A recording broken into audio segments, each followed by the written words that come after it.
दाजी आतमध्ये नका येऊ, मी कपडे बदलत आहे. दाजीने ऐकले नाही आणि आतमध्ये आले. मेव्हणीला बघून लगेच ते तिथेच. नमस्कार मित्रांनो, स्वागत आहे तुमचं आमच्या चॅनलमध्ये.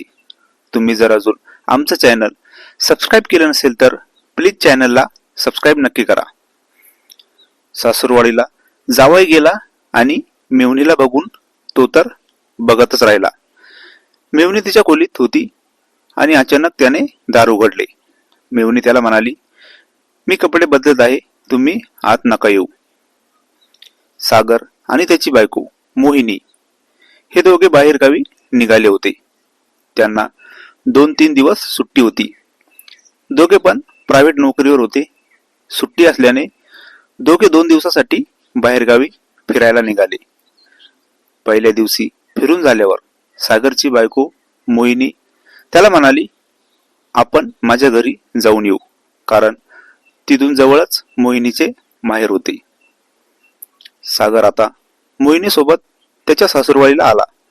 तिथे गेल्यावर त्याची मेव्हणी शिवानी पण तिथे होती. शिवानी ही मोहिनीची बहीण, ती मोहिनीपेक्षा वयाने लहान होती. शिवानीचे पण लग्न झालेले होते. शिवानी जास्त करून तिच्या माहेरीच राहत होती. तिचा नवरा सरकारी नोकरीवर होता आणि त्याची नोकरी खूप दूर होती. तो कधी कधी घरी येत होता. शिवानीला बघून सागर तिला म्हणाला, शिवानी, तू तर अगोदरपासून खूपच सुंदर दिसत आहे. तो आता मेव्हणीची तारीफ करायला लागला. सागरची सासू आणि त्याची बायको दुपारी बाहेर गेली होती. घरी त्याची मेव्हणी आणि तो दोघे होते. सागर जेव्हापासून तिथे आला होता तेव्हापासून तो त्याची मेव्हणी शिवानीची खूपच तारीफ करत होता. थोड्या वेळाने तो शिवानीच्या खोलीकडे गेला आणि त्याने शिवानीला आवाज दिला. शिवानी खोलीमध्ये होती.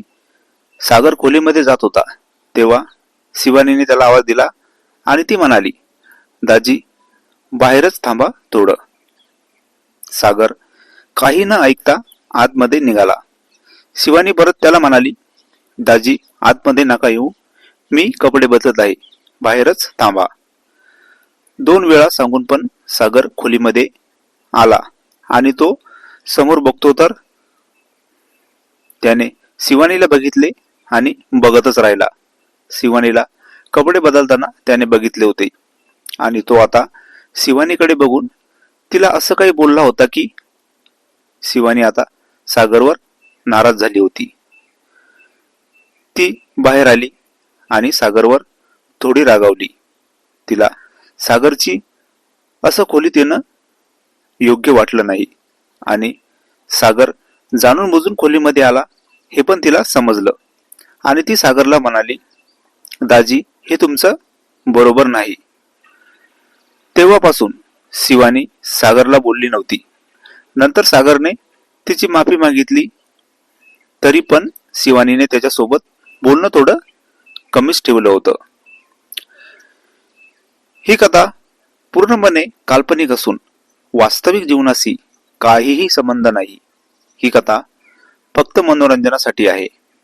मित्रांनो, कथा आवडल्यास चॅनलला सबस्क्राईब करा. धन्यवाद.